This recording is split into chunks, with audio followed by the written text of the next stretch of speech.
И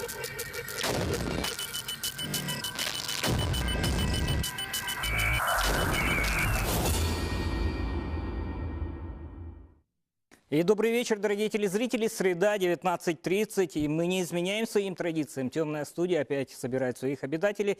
И в одной из прошлых передач, которые были посвящены проблемам обеспечения арктических улусов, мы сетовали на то, что в течение своего времени, своего существования мало уделяли внимания вот как раз теме Арктики. А нет, не отпускает вот этого тема. И как раз в конце марта в Архангельске состоялся обширный такой, очень представительный форум с участием всех арктических регионов нашей страны. От нашей республики принимала участие внушительная делегация, и о том, какие цели ставила перед собой вот эта делегация на этом форуме и чего достигли, чего мы услышали, что узнали нового, об этом мы сегодня поговорим в программе «Один из нас».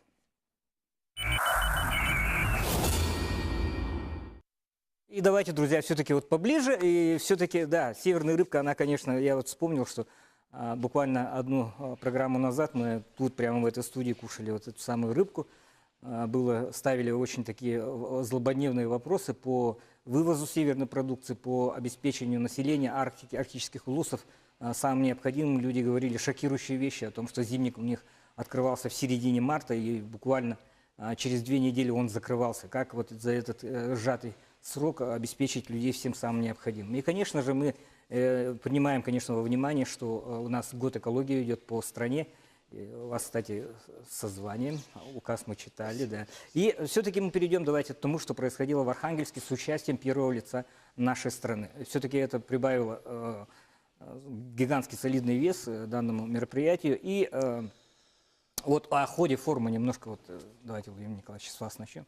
Поскольку... Ну да, 29-30, да, в Архангельске прошел, по-моему, самый масштабный международный форум «Арктика. Территория диалога».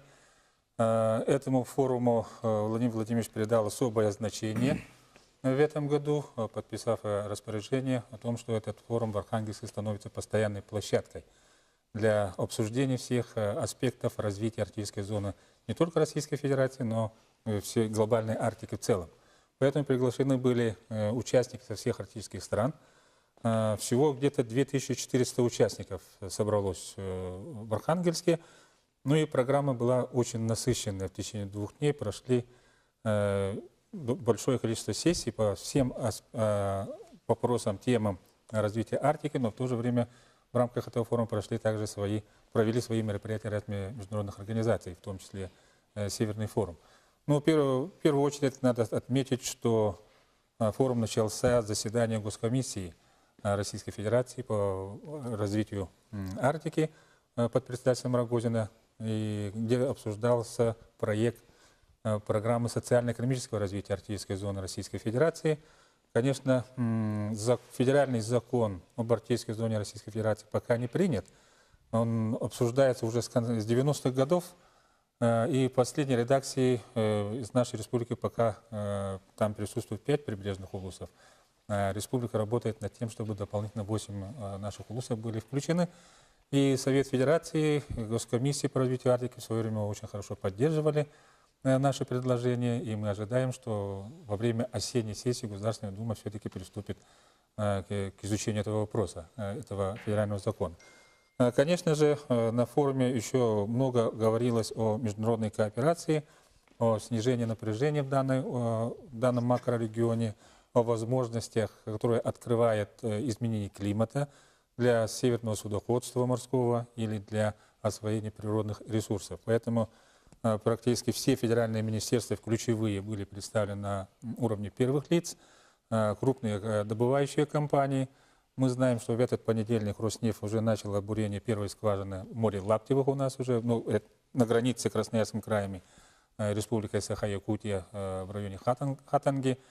Запасы предварительно оцениваются очень большие, и, конечно, перспективы тут открываются очень огромные.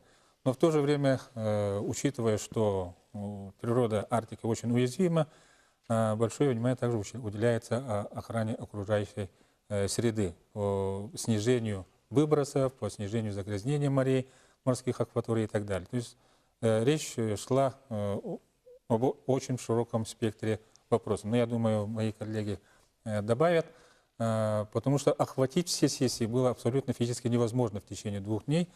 Я в основном присутствовал на совещаниях, 2 совещаниях Северного форума. Это заседание Комитета региональных координаторов, которое рассматривало текущие вопросы деятельности Северного форума. И состоялась очень представительная встреча губернаторов Северного форума во 2-й день. Ну и, конечно, мы присутствовали на пленарном заседании, где был диалог 3 президентов. Президентов Российской Федерации, Финляндии и Исландии. Встреча получилась, конечно, очень интересная, очень познавательная в то же время. Мы ясно услышали сигналы о том, на что нужно обращать внимание, как дальше будет развиваться сотрудничество в Арктике в целом, каковы наши отношения могут быть с Соединенными Штатами Америки и насколько готова наша страна к диалогу. На все эти вопросы и на все горячие вопросы, которые стоят на повестке дня в мире, Владимир Владимирович дал очень четкие и ясные ответы. И было, конечно, очень интересно наблюдать немножко за какой-то игрой, да, когда модератор дает провокационные вопросы, вытягивает их на какую-то откровенность. И Владимир Владимирович в своем один раз сказал: ну, в принципе, я думал, что мы будем налаживать позитивный диалог о развитии Арктики, но вы меня, говорит, стравливаете, провоцируете, и придется отвечать. Ну, в общем, в целом, я думаю, что данный форум даст новый толчок к обсуждению всех вопросов, касающихся развития Арктики, и мы сможем получить ответы на многие вопросы. Он будет регулярностью в 2 года проводиться в Архангельске. Конечно, мы самый большой арктический регион, как Республика Саха-Якутия. Немножко по-хорошему завидовали своим коллегам с Архангельской области, что они смогли пробить такую хорошую площадку. Ну, они центровее все-таки. Ну, я не знаю, центровее, не центровее, но западная часть российской Арктики, конечно, более освоена, там жизнь более оживленная идет, я понимаю. Восточный сектор Арктики, он немножко как в каком находится, может быть, в стадии стагнации, может быть, да? Тут более тихо, больших мероприятий, там больших городов у нас нет. Им, конечно, с одной стороны, их карту в руки, с другой стороны, нам тоже надо подумать о том, чтобы Республика Саха-Якутия все-таки не теряла лидирующих позиций в вопросах Арктики. А вообще есть некая соревновательность, да, кто арктичнее, да, между регионами? Нет, я не думаю, что есть какая-то соревновательность, но в то же время каждый регион заботится о своем социально-экономическом развитии. И, соответственно, если первое лицо государства приезжает на такой форум, конечно, все пытаются получить его в первую очередь, да, и провести тот форум, который дал бы хороший стимул, толчок развитию области или края, или республики. Это понятно. Но это внутренний вопрос. Давайте вот вы затронули тему геополитики. Да? Все-таки она, я думаю, очень важная, поскольку все мы наблюдаем, как наращивается военная группировка в арктической зоне. Да? То есть Россия наращивает утраченный ранее потенциал, который во времена СССР был довольно серьезной силой, которая сдерживала те или иные, скажем, замыслы со стороны наших партнеров. Да? Но, тем не менее, это очень большой показатель. Там, где присутствуют военные, там, где идет оборот каких-то средств по линии Министерства обороны, там всегда большие деньги. Это и напрямую тоже, вот жители Тикси же говорят, если военные приходят, значит, и нам хорошо. То есть параллельно развивается и другая гражданская инфраструктура. И все-таки есть какое-то противостояние. То есть мы все помним, что есть фразы типа «Россия не должна, как собака на сене, сидеть на арктическом шельфе». Да? И не только. Футурологи говорят, что Арктика – это одна из возможных точек конфликта в будущем, недалеком будущем. То есть когда сырьевые ресурсы начнут уже, скажем так, в южной зоне, где потеплее, начнут истощаться, начнется масштабное освоение арктических ресурсов, и вот тогда-то может возникнуть совершенно экономические, в том числе и военно-политические какие-то конфликты. Ну, вы, в принципе, задали почти тот же вопрос, который задавал модератор Владимир Владимировичу, что насчет наращивания российского милитаризма в арктической зоне, на что наш президент очень конкретно и ясно ответил. усиление вооруженных сил в Арктической зоне Российской Федерации носит локальный характер и не преследует цели глобального характера.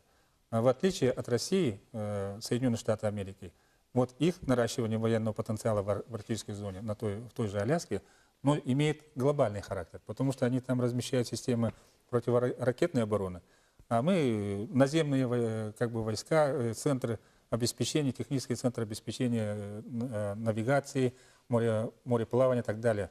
И те базы, которые создают на островах Ледовитого океана в российской части, они многофункциональны. Они будут обеспечить и экологическую безопасность, и безопасность мореплаваний, и будут и за погодой следить, за изменением климата и так далее, и так далее. То есть тут... Многоцелевой такой. Да, многоцелевой. Но мультифункциональный. Да, мультифункциональный, но они не несут себе угрозу другим странам. Но это тоже показатель, потому что вот все мы видели кадры с испытаний военной техники, да, там, где военная техника конкретно приспособлена для условий Севера, там всегда будет и развитие гражданского тоже, гражданского машиностроения, которое предназначено прежде всего для вот суровых арктических зон. И вообще, вот к экономической части, если приступить, это гигантские объемы, да, то есть 1 000 000 000 рублей на 150 проектов примерно направляется. Там всегда это очень большой, скажем так, толчок для развития. А пока мы пока не говорим о белом безмолвии, да, или там о белой пустыне какой-то. Но Арктика должна же быть обитаемой. Всегда вот эту задачу ставили, и вот я еще раз говорю, все те задачи, которые и локально у нас в республике решаются, и тот вот этот мощный толчок, который дает прошедший форум, он, в принципе, будет играть только на руку. Я вот конкретно к жителям Арктики хотел бы обратиться, вот как они видят вообще, что хорошего в данном направлении может исходить после вот этих масштабных событий. Ну, мы участвовали с коллегой из Булунского ЛУСа, главой Булунского ЛУСа, и участвовали в форуме муниципальных арктических образований. Я от имени муниципалитетов от Республики Саха, Республики Саха выступил, где поставил ряд вопросов, которые нас на сегодняшний момент затрагивает, скажем так, вплотную в нашей жизнедеятельности. Это значит, первое, изменение федерального закона 44, поскольку мы на сегодняшний момент арктические территории находимся на одной площадке, торговой площадке, находимся на одном уровне с мегаполисами. Для нас это, для улусов, которые зависимы от сезонной транспортной схемы, для нас это очень сложно. Практически автозимник у нас 3 месяца действует официально, и за этот период мы должны успеть провести должным образом конкурсы и перевести те груза, жизнедеятельность, которые нам на год должны обеспечить для населения. И строительство, и начиная от продуктов питания и так далее. При этом есть сложности по проведению торгов по этому закону. Поэтому мы предлагаем внести изменения, какие-то преференции для муниципальных образований именно арктических территорий. Второе. Мы ставили вопрос о пересмотре или разработке какой-то альтернативы по районному коэффициенту. Не секрет, что даже в Республике Саха по разным поселениям разные коэффициенты используются. Где дислоцированы промышленные поселки, там коэффициент 2. На сегодняшний момент конкретно в Анабарском улусе действует 1,6%. Это крайний улус в Республике Саха-Якутия. Поэтому мы предлагаем как-то пересмотреть вот в сторону увеличения, скажем, и может единый коэффициент пересмотреть, или вообще другую альтернативу. При этом должен внедрен такой принцип длинного рубля, скажем, который действовал в советский период. Лучших кадров, специалистов высшей категории при советской власти, скажем так, привлекали тоже длинным рублем же. То есть вы какие-то крамольные вещи говорите. Нет, такое же мы не скрывать не будем, да. Стимулирование обязательно должно быть. Да. Привлечение молодых кадров и так далее, да, специалистов высокой категории. Вот для привлечения этих кадров должны быть какие-то, механизм должен быть. Именно вот заработной плате, скажем так. Третье. Все-таки мы озвучивали вопрос восстановления тоже северного завоза морским путем. Не секрет, что вот грузы республики Арктический Улусов возятся на сегодняшний момент по территории всей России, где привлекаются с юга, да, железный транспорт, автомобильный и навигация, речной транспорт. И при чрезвычайных ситуациях еще добавляется авиатранспорт. И при этом эти груза до потребителя доводятся за 2 года. Есть кратчайший путь, который надо восстановить. На сегодняшний момент мы, наш Улус Анабарск, локально при поддержке Алмазов Анабара по их транспортной логистике уже 3-й год будем возить с той же Архангельска свои груза. Это для нас возможность есть. Хотелось бы, что для других арктических улусов, конечно, Северный морской путь должен был восстановлен, что приведет к восстановлению всей морской инфраструктуры. Да. Об этом тоже Владимир Путин тоже озвучивал на своем обращении. И будет создана федеральная структура, которая будет регулировать вопросы развития Северного морского пути. Вот. Ну и вопросы экологии ставили, что нужно все-таки на федеральном уровне принять закон этнологический закон, скажем так. Ну и вообще о взаимодействии с недропользователями, которые уже прибывают на территорию республики с нашего Анабарского улуса. Вот буквально позавчера показали отчет руководителя Роснефти, которые поставили вышку местности Харатумус, буквально совсем близко от нашего районного центра, Юнхая, нашего поселения Долганского, и где пасутся 2 наших оленеводческих стад. Ведь потихоньку они будут уже по шельфу уже начинать геологоразведку, и начиная с нашего района до Восточной Улуса. Ну, вопрос промышленный, Яков Гульпетович, прошу, Елизарович, прошу прощения. Ничего страшного. Промышленная экология, ну ладно, мы рассматриваем те, скажем так, районы, которые расположены южнее. Да? В чем отличие вот конкретно арктической вот добычи? Ну да, даже в арктических, понимаете, ну, есть Арктика и Арктика. То есть, вот почему про Архангельск говорили? Относительно большой город, да? Характерный для них, если говорить о традиционном природопользовании, у них вот в арктической зоне это заготовка леса. То есть это говорит уже, я просто не хочу цифрами, так сказать, людей пугать, там же климат-то совсем другой, там же совсем другие условия. Мы находимся в Восточной Арктике, ну, Якутия, да? Мы с вами сейчас не находимся, а в принципе Якутия, Восточная Арктика. У нас совершенно другой климат, у нас совершенно другие экосистемы, если дальше идти.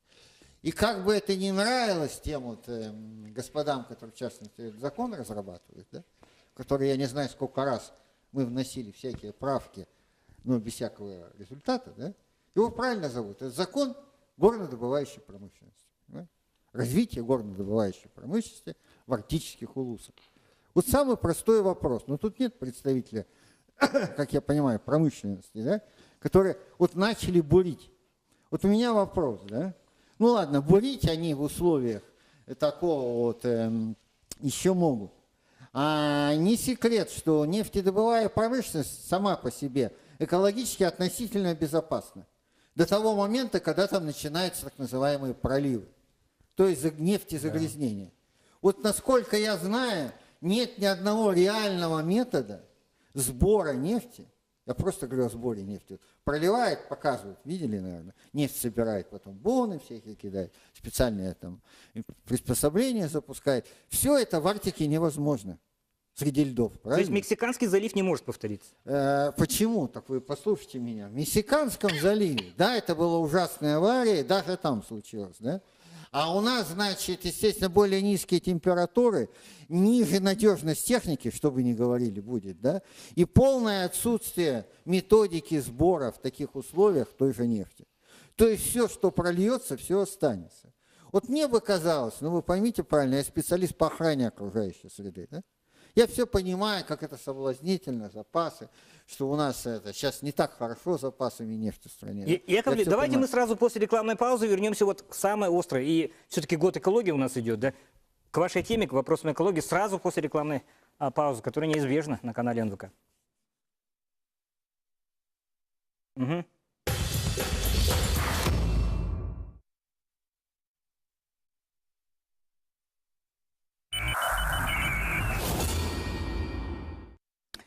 Второй блок программы «Один из нас», и мы перебили нашего уважаемого Якова Лезеревича, которому присудили высокое звание. Кстати, в эти минуты буквально проходит работа второго съезда экологов. И давайте продолжим все-таки особенности арктической экологии. Да, вот напомню действительно идет съезд. Мгм. Идет съезд. Ну, сейчас он уже вечер закончился, конкретно заседание, вот я прямо оттуда пришел. А завтра с утра опять начнется, и будет еще несколько дней, где вот в частности эти вопросы будут подниматься, да. Ну, различные инспекции охраны окружающей среды, у них много. И гуманитарные, и экономические, разные инспекции. Вернемся к Арктике. Я про что веду? Что вот наши арктические системы, да, хотя все это Арктика, одним словом называется, да, они действительно очень сильно уязвимы к внешним воздействиям.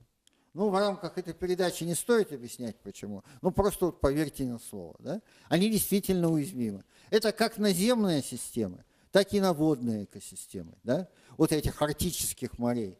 Вот тут недавно говорили про рыбу, что вот всего там действительно большие проблемы у нас с транспортной схемой, как вывести рыбу к потребителю. Да? Но если мы загрязним вот эти территории, на которые наша рыба, в частности, муксун, ряпушка, омуль, да, кормятся, возить будет нечего. Поймите правильно. Это наступает очень быстро. Вот это тот момент, когда экология касается нашего стола. А это свято, кстати. Это свято, товарищи, я согласен. Да? Кроме того, это касается традиционных отраслей, вот этих коренных малочисленных народов Севера. Они всю жизнь жили этой рыбой. Потому что олень есть, нет, ну хорошо, когда есть. Рыба – это более надежный источник, понимаете? Рыба – это всегда была основа жизни на севере. Да? И я не говорю, что не нужно осваивать Арктику. Но, казалось бы, совершенно логично, что сначала мы разрабатываем методы освоения, щадящие с учетом региональных особенностей вот этой эколого-географической зоны, понимаете? Или, проще говоря, вот этой территории. Да? Вот. А потом туда приходим бурить. Так же, как все разумные люди сначала придумывают, как строить дорогу, да, а потом ее строят.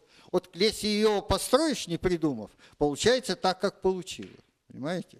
Вот вариант. Надо сначала выбрать, разработать техническое решение, чтобы она обеспечила, хоть определенный, будем говорить, минимум. Риск никто не отменял, я понимаю все. Минимум сохранения окружающей среды, а потом приступать к усвоению. А мы приступаем к освоению и даже не начали, вы поверьте мне, разрабатывать какие-то методы освоения. Да, потом говорим, Арктика большая, она все стерпит. Да? Ну да, потом вот у вас если такая фраза душой, у вас да. прозвучала, белое безмолвие, ну это про Аляску, Джек Лондона, да? Кто вам сказал, что в Арктике должно быть много народу? Ведь как народ распределяется по земному шару? Ну, наверное, большинство наших зрителей были где-нибудь в Юго-Восточной Азии, там Вьетнам, вот, да, Южный Китай и так далее, ну, на отдыхе. Видели, сколько там людей живут? Пресс. Это же исторически сложилось. Их экосистема позволяет выдержать столько людей. А вот северные экосистемы традиционно сложилось, что тут людей мало. Потому что у нас ресурсов относительно на площади мало, трудно прокормиться. Если будет много людей, не выживут. Но это должны быть самые сильные, из которых можно гвозди делать. Да? Я говорю про экосистему. Не, И даже при том уровне малого воздействия. Вот перебили же, например, овцы-быков. В общем-то, недавно относительно. Нет, хотя людей было очень мало. Яков Лезеревич, на самом деле, очень иллюстративный пример привел. Вот, будет загрязнение, не будет рыбы. От этого будем страдать все мы. Что касается, вот, сын, кстати, моего старого знакомого, Олега Романовича, Роман Олегович уже получается, да, который принимал участие в образовательном форуме. Давайте про ваш коэффициент участия. Ну, давайте следующее начну так. У нас был образовательный форум, в первую очередь, в рамках большого форума «Арктика. Территория диалога». Мы там шутку называли как большой форум больших людей. А в целом мы жили в палаточном городке, и у нас, можно сказать, в целом разделилось все следующим образом. Есть теоретическая часть и практическая часть. Теоретическая часть включала в себя это спикеры, это были большие люди, это, получается, с нами разговаривал Рогозин с Васильева, это министр образования. Мы видели таких легендарных личностей, как Челенгаров. И самое главное, мы могли задать вопрос. Соответственно, задав вопрос, мы могли получить ответы на него. Что было крайне, знаете, приятно. Очень приятно в том плане, что у нас есть возможность с ними поговорить, прикоснуться ко всему, чему они сделали. Теперь касательно практической части. Наша делегация составляла 8 человек. 5 инженеров, даже 6 инженеров и 2 юристов, один из них регионовед. Приехав туда, мы ожидали, что будем одной командой, и скажу сразу, забегая немного вперед, если бы мы поехали одной командой, а мы разрабатывали кейс, получается, комплексное развитие, социально-экономическое развитие опорно-арктической зоны на примере Архангельской области, то, думаю, у нас бы там все получилось. Во-первых, потому что у них там логистические преимущества огромные. Не то, что у нас здесь в Якутии, потому что у нас, если бы составляли кейс на примере Республики Саха-Якутия, они бы просто спотели бы сильно, грубо говоря, так. Ну и нас тут разделили по разным командам. И будучи капитаном своей команды, пришлось не сладко. Потому что были специалисты, получается, с разных областей. У нас самая была по многочисленности, по численности, точнее, 4-я. То есть 1-я это была московская делегация, точнее Архангельская, 2-я московская, потом питерская, и только потом мы. И, соответственно, специалисты были и у нас из Губкина, из Москвы. И, соответственно, они думали только о своем. И кейс, собственно говоря, составлялся в ней газом, МАГЕ и прочим, то есть добытчиками. Как назывался ваш проект? Наш проект назывался «Концепция 42». То есть это шуточка, получается, из автостопа из галактики, вопрос всего сущего на свете. И ответ на него был 42. А 42 – это главный вопрос сейчас, это, собственно говоря, Арктика. Такая маленькая шутка у нас техническая вышла. Ну и в целом, что касательно нас, нашего проекта, тяжело было их собрать вместе, направить. И когда вот выступал, вся проблема была в чем? Все выступали красиво, но все говорили только о добыче. Мы же пошли следующим образом. Архангельская область, она расположена в 3, получается, климатических поясах, собственно, как и наша.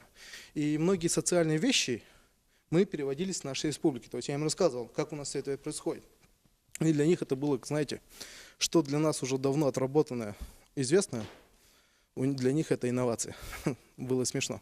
Но в целом они напирали, получается, на Значит, мы северно-морской... все-таки арктичнее, да? Да, Северно-морской путь. Но мы смотрели, почему Северно-морской путь, проект Северно-морского пути уже дотрабатывается давно, все соответствующие заводы к нему отрабатываются уже не весь бог знает сколько лет. Мы же добавляли, получается, новые возможности. И также мы смотрели, получается, рассматривали такой вариант, как водохранилище и, соответственно, развитие умеренного пояса, чтобы планово подойти к развитию всего региона. Ну и в целом, что можно сказать? Руководитель нашей делегации, получается, очень опытный человек, Института Востока, директор Нюргун Максимов. И сейчас у нас появился такой, знаете, идея появилась, собственно говоря, по результатам форума молодежная. И мы бы в скором времени хотели бы этот проект уже представить, уже в головах есть, уже переводим на бумагу. И надеемся, что наш опыт, а инженер у нас сильный, юристы у нас в этом плане сильные, что мы сможем занять лидирующие позиции вообще в целом Арктики в плане молодежи. Мы, представители старшего поколения, на самом деле должны с гордостью вот так вот. Да, Вот так вот сделай, да. Какая молодежь. С удовольствием слушаю. Да, на самом деле, отлично. Отлично, на самом деле. И очень коротко, что у вас переняли архангельцы? У нас архангельские, получается, переняли у нас в вопросах энергетики, там они сразу наш проект забрали. Получается, на разработку у них имеется корпорация развития, и вот они уже сегодня писали моим ребятам и мне, что вот мы уже приняли на разработку, и их интересовали, получается, планово. Они завод водорослей мы рассмотрели, завод рыбный, получается, возможности, но там открытого русла не так много, но мы упор сделали на роскошную дорогую рыбу. Премиальную. Премиальную, так сказать. Там есть, получается, потребитель, и там есть возможности. И следующий проект – это логистический комплекс, а конкретно, получается, это поставка лесоматериалов, которые у них просто очень много, извиняюсь, в Юго-Восточную Азию. Ведь сейчас климатическим изменениям открываются такие возможности. Мы не можем рыбу с Андрюшкина вывести сюда? Да. Практически. Но между тем теоретически решаем задачи вывоза с Архангельска во Вьетнам, грубо говоря. Да? Это, не знаю, у меня когнитивный какой-то диссонанс. Да? Я не знаю. На практике, наверное, конечно, Алексей, все сталкивается с вещами куда более серьезными, чем... Я не говорю, что вы максималист и так далее. Я говорю, отличная смена растет. Если вот с таким же подходом, как говорил Яков Лизаревич, да, то можно же победить. Можно победить очень много проблем. Вот что на практике сейчас прежде всего ставится во главу угла? Давайте вот краеугольный камень обозначим, прежде чем перейти к социальным каким-то еще вопросам. На практике здесь у нас? Да, вот здесь у нас. Ну, конечно же, вот это вопрос транспортного сообщения. транспортировки той продукции, которая и производится в нашей Арктике. Ну что там может у нас? Самая основная продукция и для традиционных отраслей это, конечно, рыболовство. И те вот вопросы вы поднимали по части проблем перевозки, они действительно есть, они То есть существуют. рыба – индикатор здоровья Арктики, да? Ну, получается на сегодня так. Можно так сформулировать. Можно так сформулировать, да. Да, да. На сегодня так Али. можно понять. Вот. Ну, я чисто участвовал тоже в этом арктическом форуме, и я участвовал вот на сессии Арктика, территория транспортных возможностей. Конечно, я специально пошел на эту сессию, потому что она меня очень интересовала. Все-таки транспорт у нас одна из основных проблем. Вот. Но, к сожалению, я не услышал там ответа на свои вопросы, потому что основной разговор шел о Северном морском пути. Нет, тут можно добавить, да? Да, конечно. Интересно было видеть участие представителя АТР. Очень солидная делегация из Китая была. Да, да. Они неспроста сюда, мы думаем, приехали. Они приехали именно по транспортной логистике. При этом вот республика может предложить очень хороший вариант по Северному морскому пути. Это значит с использованием железной дороги, которая до Бестяха у нас уже протянута, да? Чтобы загрузить вот эту дорогу, можно спокойно вот логистику для этих стран АТР спокойно можно сформировать. И при этом наша железная дорога получит свою работу, скажем так, загрузится. И я уже вижу, что экспресс на Аляску становится реальностью. Да? И вот страны АТР уже думают о строительстве своего ледокольного флота.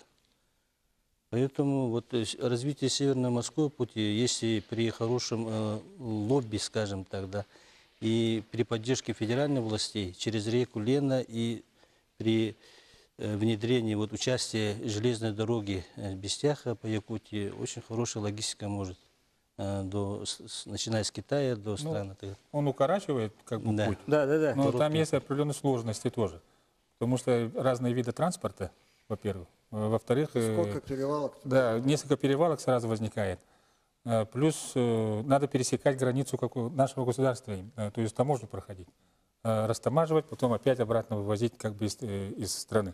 То есть тут несколько таких сложных нюансов имеется. Да. Но вот что касаемо обеспечения все-таки, я знаю, что вот несколько подразделений, несколько ведомств осуществляют вот это самое обеспечение, беспрерывное причем, да? И федеральный бюджет, и республиканский бюджет тратят огромные просто средства. Вот на прошлой передаче, вот когда мы говорили про рыбу, да, в том числе, говорили про некие модели оптимизации вот этих схем обеспечения, которые позволят более логичнее, что ли, использовать все вот эти средства. Ну, ту передачу, правда, не смотрел, да, и поэтому сейчас мне сложно, конечно, ответить. Ну, Да, что речь шла о схемах Вывоза. Якутопторга, Ага. Ну, да, у Тимада нас- Граснаба, вашего ведомства. Да, у нас такие схемы есть, вот и вывоза продукции, и завоза туда овощей, продуктов. Ну, это сложноватые тоже схемы, и вот действительно с глобальным потеплением у нас меняется природа, климат, и вот, как вы сказали, в каком-то районе зимник всего 1 месяц.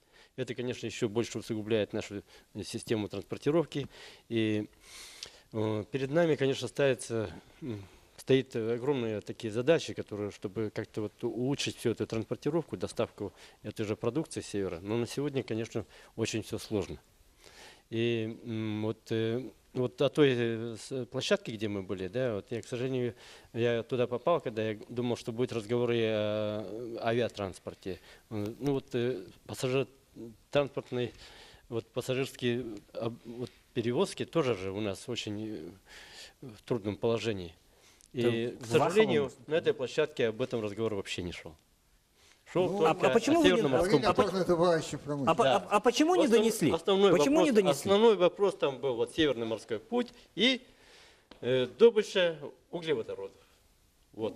Ну, это глобальная задача. да. Главное, О том, это- о том, как будет жить население и так далее, вот этот вопрос надо ставить. И тема-то разговора-то основном-то была же это как, вот назывался диалог... Не только. Как Сейчас диалог... Федосий Васильевна расскажет. Территория диалога. Территория диалога, а тема была «Человек в Арктике», да ведь? Да. Вот. Но, к сожалению, вот основная эта тема «Человек в Арктике», она не была раскрыта. Я То думаю. есть говорили о буровиках, говорили Да, об этом. вот. Нет, все-таки вот я в чем-то соглашусь, что в Арктике должны жить только самые сильные, самые выносливые, самые...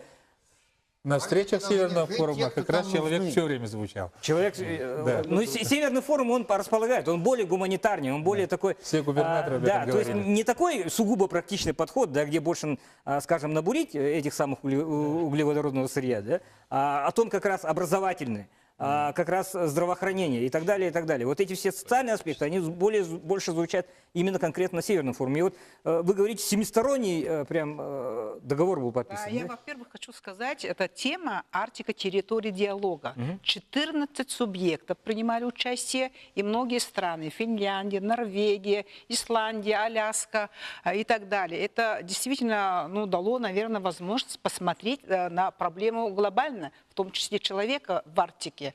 Мы посетили выставку высоких технологий, конкретно там, начиная от военного освоения, оснащения и так далее, кончая вот самыми мирными, гражданскими, там, это, допустим, здоровое питание в наших условиях, допустим, в северной суровой Арктике, как, допустим, организовать правильное питание, чтобы это было рационально и так далее.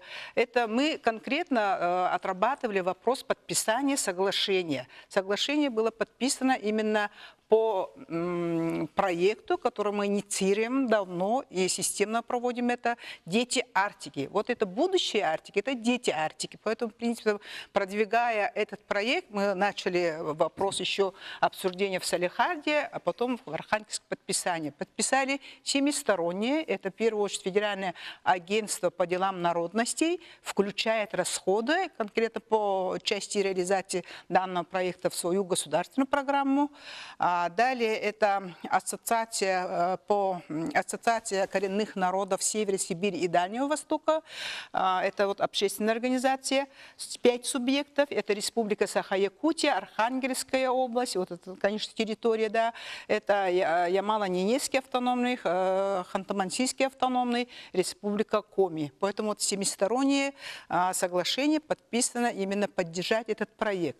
С нашей стороны подписал это Егор Афанасьевич, и после подписания он подчеркнул, именно это исходит от Республики Саха-Якутия. В первую очередь, с учетом особенностей наших арктических территорий, северных суровых условий, мы инициировали проект локальный вначале, да, «Кочевая школа». Этот проект был подхвачен многими субъектами, в том числе Ямалом, Архангельской областью и Ханты-Мансийском в частности. Да.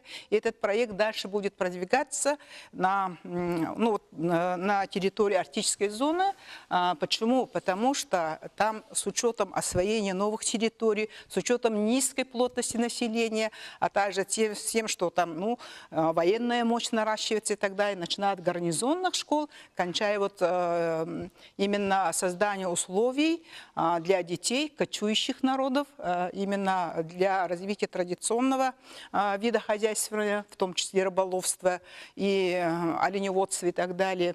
И то, что на выставке вот нам показали очень хорошо, в принципе, это мы можем переложить именно в рамках этого проекта для детей, начиная от вопросов здоровья, профилактических, правильного питания, разных моделей развития системы образования с дошкольного возраста, кончая профессиональным образованием. И то, что у нас есть проект Международная арктическая школа по международному стандарту, это международный бакалавриат, то, что у нас есть Международный арктический центр культуры и искусств, и проекты, которые у нас по арктическому кластеру, именно в системе образования, они получили хорошую поддержку.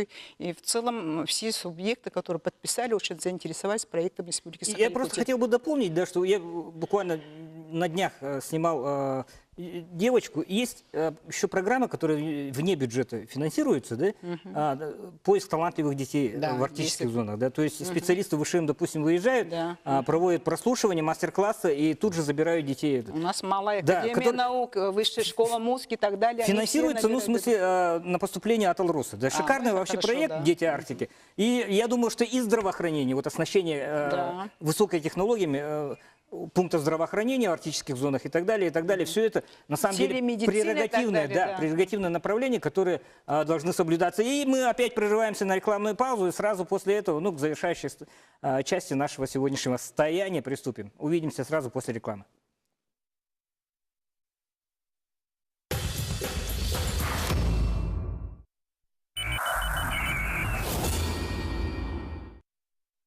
Можно ли говорить, что у Якова Лейзеревича арктический менталитет? Да, наверное, потому что он молчал первые 40 минут и буквально в рекламную паузу перед завершающим, да, разразился таким интересным на самом деле монологом. И от выступления нашего социального блока мы переходим.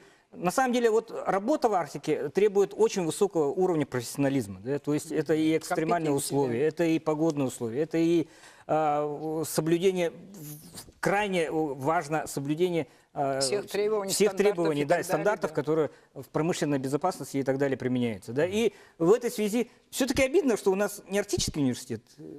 Ну, обидно. Ну, все-таки, да. Я опять перетягиваю. Мы арктичнее, да?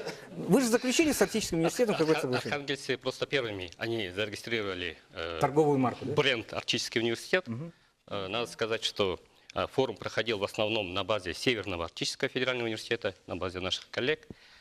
Наш университет, Северо-Восточный федеральный, был представлен отдельной делегацией во главе с ректором Евгенией Исаевной Михайловой. Первый день мы приняли участие в работе выставки, для которой специально был построен отдельный корпус. Да. Там в основном были промышленные предприятия, регионы.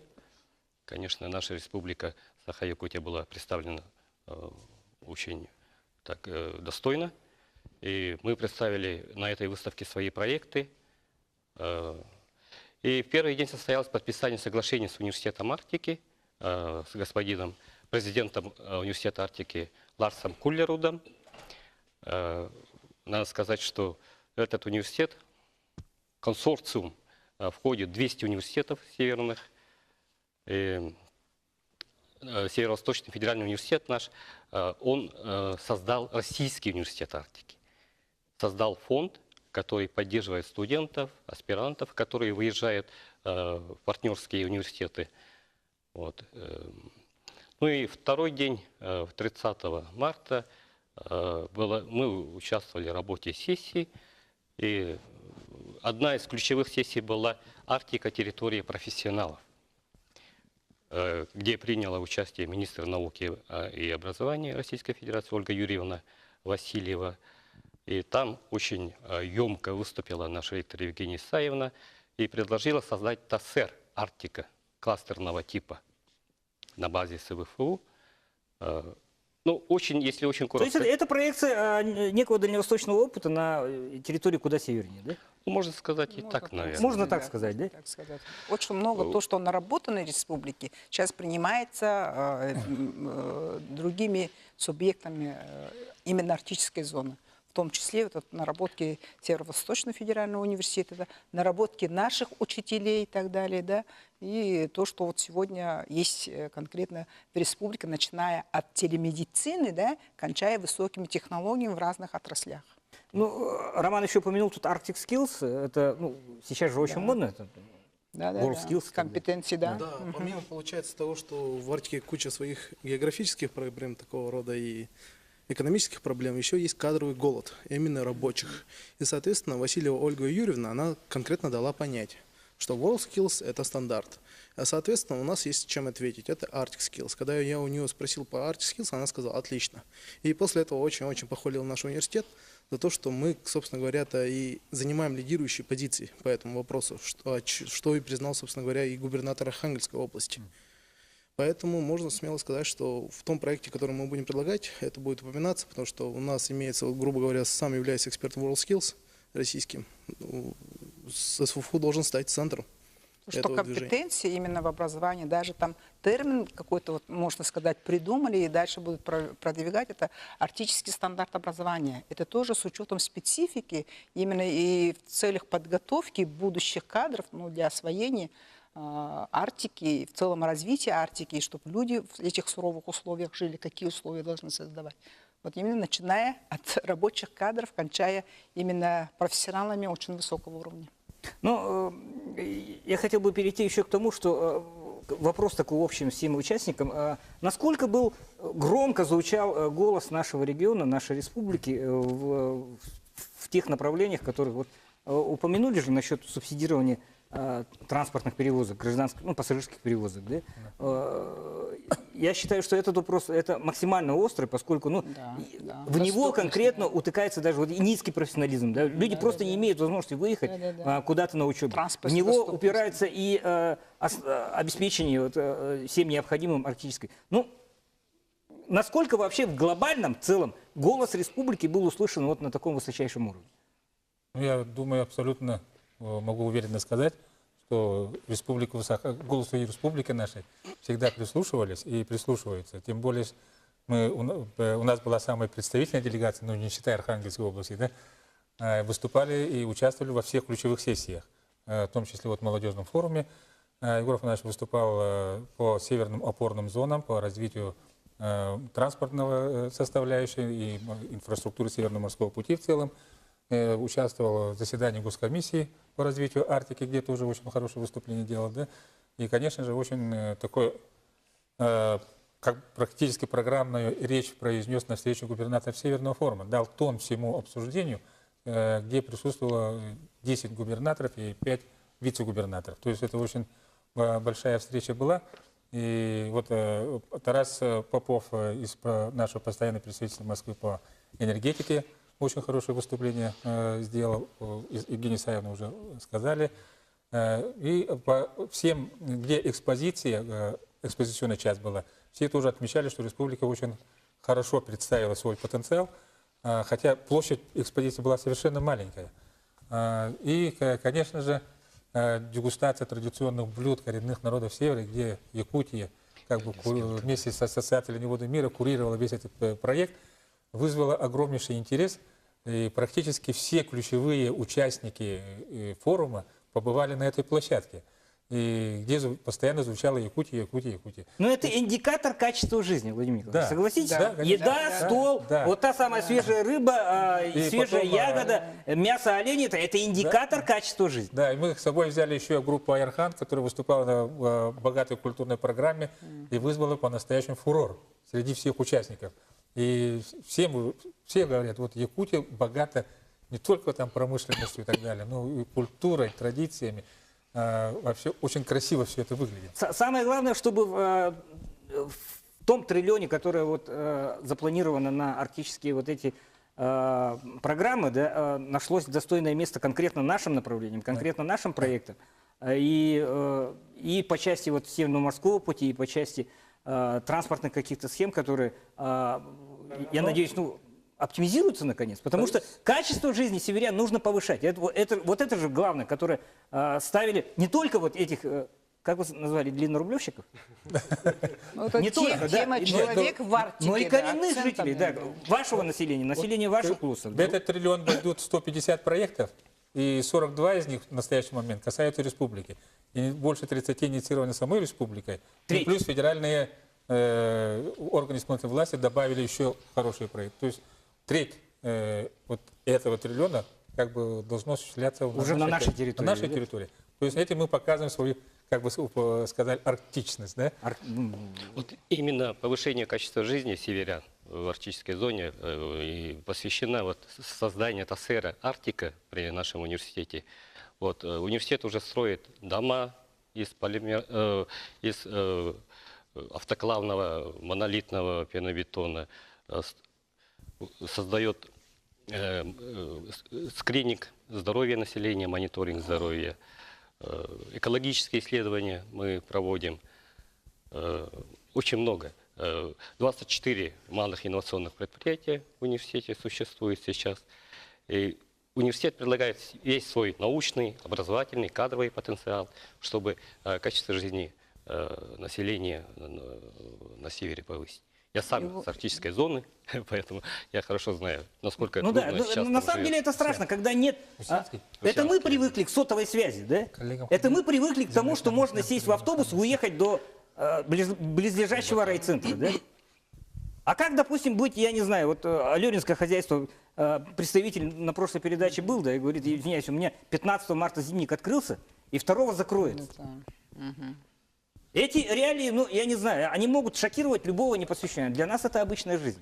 Да. Даже мы, жители вот центральной Якутии, ну, не удивляемся. Да, люди выживают, люди трудятся, люди решают все свои задачи. И вот то, что эти сложности, эти вопросы, эти насущные проблемы, они услышаны на самом высоком уровне, на уровне руководства нашей страны, это не может просто не вселять определенную долю оптимизма. Да, и то, что мы видим, но официально вроде бы не звучало, да, ну, на таком высоком уровне. А вот сейчас прозвучало. Да, вот 150 проектов, да, 1 триллион рублей, да, Арктика будет осваиваться, и мы в этой территории будем сосуществовать со всеми в мире и в согласии, и решать свои все насущные проблемы, касающиеся и безопасности, и экономической мощи нашего государства, и сохранения природных ресурсов, Яков Лизерович, и повышение, самое главное, повышение качества. Потому что, я еще раз говорю,